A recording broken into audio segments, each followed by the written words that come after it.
नमस्कार, न्यूज मंच देख रहे हैं आप और मैं हूं विशाल वैभव। बीजेपी प्रदेश कार्यालय में जो है आज विधानसभा चुनाव को देखते हुए एक बैठक बुलाई गई थी और इस बैठक में जो है राष्ट्रीय महामंत्री तरुण चुग जो है वो मौजूद थे और उनके नेतृत्व में आज बैठक हुआ, जिसमें बीजेपी के प्रदेश अध्यक्ष डॉक्टर दिलीप जायसवाल, तमाम बीजेपी के बड़े नेता जो है वो मौजूद थे। और ये बैठक जो है विधानसभा चुनाव की तैयारियों को लेकर ये बैठक बुलाई गई थी। इस अवसर पर मौजूद खुद राष्ट्रीय महामंत्री तरुण चुग, बीजेपी के प्रदेश अध्यक्ष डॉक्टर दिलीप जायसवाल व रामकृपाल यादव से बातचीत के दौरान उन्होंने बताया कि इस बैठक में जो उन्हें क्या कुछ दिशा निर्देश दिया गया है, किस तरह से विधानसभा चुनाव की तैयारियों में लगना है, इन सब सारी चीज़ों पे जो है अंदर बैठक में चर्चा की गई है। तो क्या कुछ कहा है मौजूद बैठक में सभी नेताओं ने, आपको छोड़ जाते हैं उनके प्रतिक्रियाओं के साथ। बने रहिए न्यूज मंच के साथ। न्यूज मंच के लिए विशाल वैभव, पटना। राष्ट्रीय नेतृत्व आज आए थे, राष्ट्रीय महामंत्री श्री तरुण चुग जी और राष्ट्रीय हमारे नेता हैं दुष्यंत गौतम जी। आज उन्होंने बैठक लिया है और इस बैठक में आगे जो विधानसभा चुनाव होना है और विधानसभा चुनाव में हमारी रणनीति बूथ स्तर तक कैसे पहुँचे और एक एक वोटर जो हमारे समर्थक हैं, वोटर हैं, और उसके बाद जो हमने काम किया है उस काम के बल पर हम जो है नए वोटर को अपने तरफ कैसे जोड़ें, तो इसके लिए पूरा एक रोड मैप तैयार किया गया है। क्योंकि एनडीए सरकार ने जो काम किया है बिहार में, विकास किया है, तो उस विकास को हम धरती पर जो उतारने का काम किए हैं, तो वहाँ के वोटर को भी हम कैसे बता पाएँ कि एनडीए के सरकार में इतना काम हुआ है।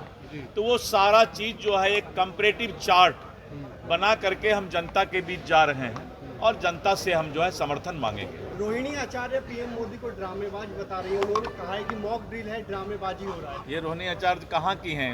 इंडिया की हैं कि इंडिया के बाद का? मैंने किस देश की है रोहिणी आचार्य, ये तो बता दीजिए पहले। अब बेटी किसी का होने से क्या होता है? बहुत लोग हमारी बेटी कौन है आप नाम जानते हैं? तो लालू जी के बेटी का नाम लोग क्यों जानता है? इसका मतलब है कि बेटा बेटी बाद है। दिलीप जायसवाल के बेटी का भी नाम अगर मीडिया जानता तो मुझे बहुत खुशी होती।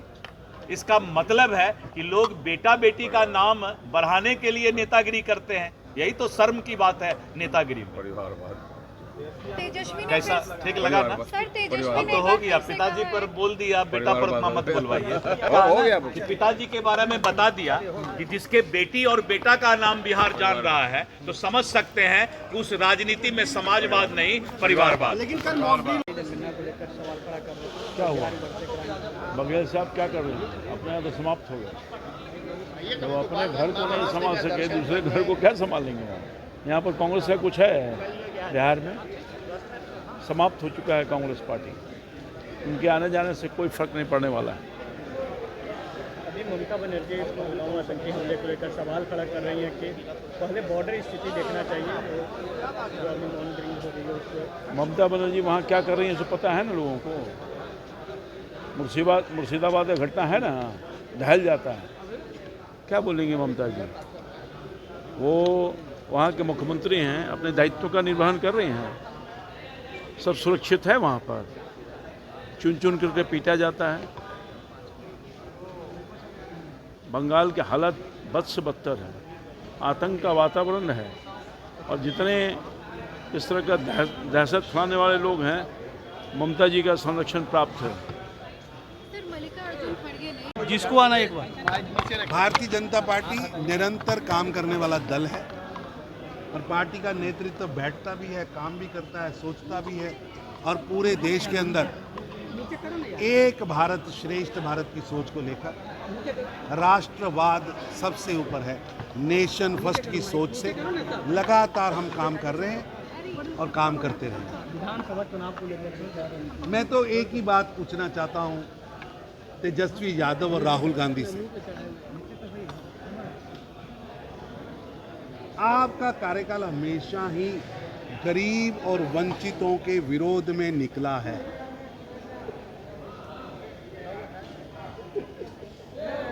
आपने क्यों नहीं अपने कार्यकाल में वंचितों को अधिकार देने के लिए कोई कमेटी क्यों नहीं बनाई? अब जनगणना हम करा रहे हैं और बोर्ड आप लगा रहे हैं।